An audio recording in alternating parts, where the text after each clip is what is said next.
In Star Wars, some of the greatest Sith Lords came to rely upon the use of cybernetics, including Darth Malgus, Darth Vader, and even Darth Plagueis. But the story of how Darth Malak, the Jedi Knight turned Sith Lord, came to rely upon his cybernetics is an interesting one, as like the three previously named Sith, he would experience a single event that would alter him physically and define his reign as Dark Lord. During the Mandalorian Wars, roughly 4,000 years before the Clone War, Malak was one of the Jedi Knights who followed his friend and fellow Jedi Revan in his effort to assist the Republic in stopping the Mandalorian invasion throughout the galaxy, openly disobeying the Jedi High Council, who was devoted to non-intervention. Throughout the war, Malak built his reputation as a warrior, eventually becoming a military general committed to defeating the Mandalorians.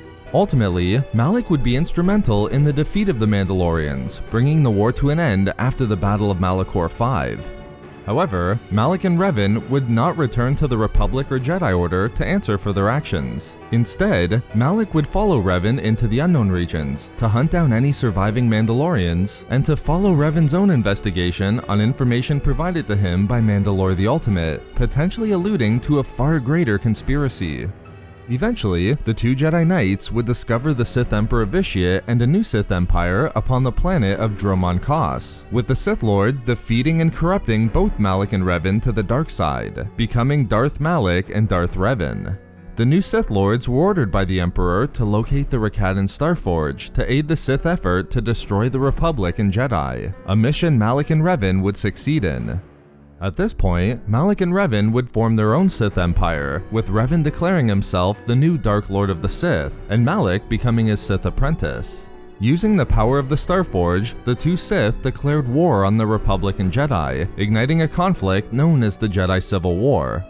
Fans of the Knights of the Old Republic video game and comic series will know that during this entire time, Malak, even upon becoming the Sith apprentice Darth Malak, did not require cybernetics. The loss of his jaw and the needed prosthesis he would come to rely upon were only adopted after the start of the Jedi Civil War, through injuries he obtained at the hands of his own Sith master, Revan.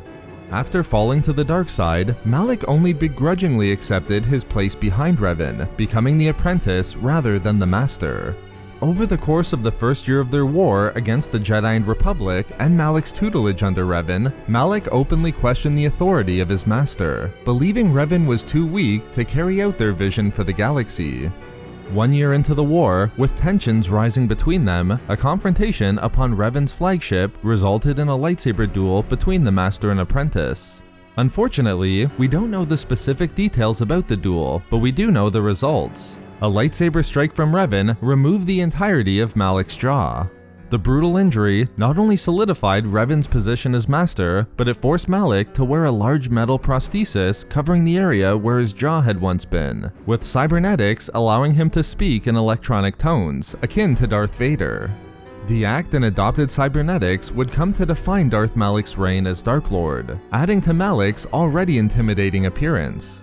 But the consequences of the duel between Malak and Revan weren't forgotten among the Sith themselves millennia later.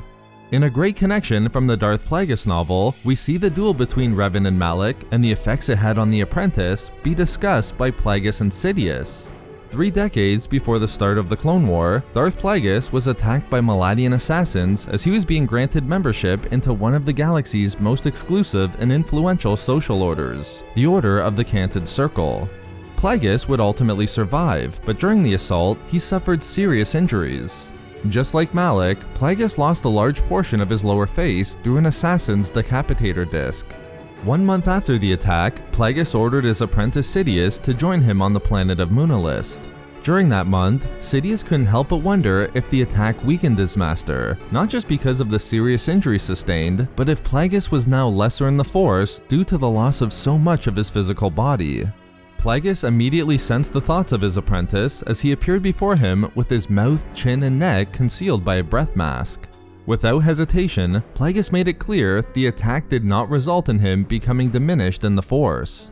In fact, Plagueis specifically used the example of Darth Malak, asking Sidious whether he believed Malak's powers were weakened when his jaw was removed by Revan's lightsaber. At least upon the surface, the example worked, as the reference to the duel between Revan and Malak allowed Sidious to continue to recognize Plagueis' strength in the Force despite his injuries, just as had been the case with Darth Malak. So there we have it, how Darth Malak lost his jaw and the way it was remembered by the Sith millennia later. We love making these videos, so why not subscribe for more fun Star Wars theories and discussions. Also, if you enjoyed the video, think about giving a like or leaving a comment. Or perhaps follow us on Twitter at SW Reading Club for updates regarding the channel. Or support the channel through Patreon for access to exclusive rewards and discussions. If not for me... For things that should definitely be adopted in canon.